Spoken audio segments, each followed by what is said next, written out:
Good morning students. Today we would like to discuss on transcription. So in the cells, after completion of the replication, so then the cell undergo into the transcription. Transcription is nothing but to synthesize the required proteins for the function. That proteins can act as a enzyme or structural protein. So transcription is nothing but synthesis of mRNA from double stranded DNA by using one enzyme known as RNA polymerase. So this whole concept known as transcription. In that double stranded DNA, any one of the strand act as a template for the synthesis of this mRNA. So first we will see the first section, what is the template and what is the enzyme. So if you take the template structure, this is the sequence which is present on the DNA, double stranded DNA. It can complementary to the newly synthesized mRNA. That strand known as template strand. So another, the opposite to the template strand known as coding strand. This coding strand structure is similar to the our synthesized mRNA. So if you take this structure in the double stranded DNA, any one of the structure act as a template for synthesis of this mRNA. So next, coming to the enzyme, this RNA polymer is a holo enzyme, means it has several subunits. So the like if you take the subunits, it has alpha, alpha, beta and beta prime, omega. This whole structure known as coenzyme. If combined with another subunit that is known as sigma subunit, this complete structure known as holoenzyme.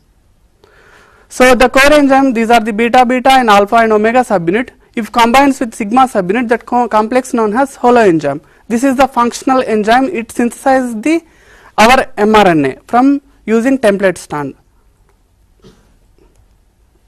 Next, so these are the molecular weight of each subunits.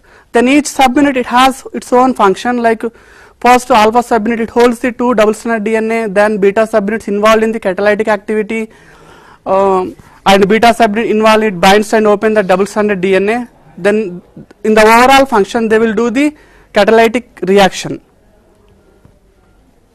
Next one drug is there, so that is rifamycin. This rifamycin specifically binds to the beta subunit of RNA polymerase and it kills the action of that enzyme. So this drug used in the tuberculosis infection.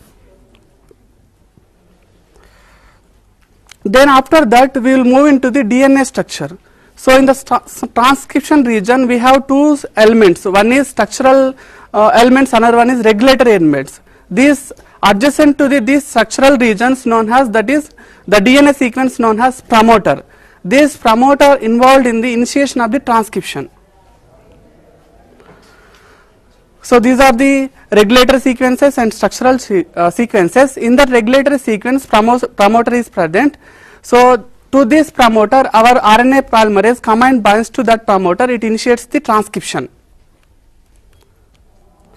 So in that our prokaryotic DNA sequence, so the promoter is divided into two types. One is -35 region, another one is -10 region. So this -10 region contains TAAT sequence. It is a conserved sequence. This sequence known as Pribnobox. Another one is -35 region, that is it contains TTGSEA sequence. Next, after that this transcription initiated divided into three types. One is initiation, elongation and termination.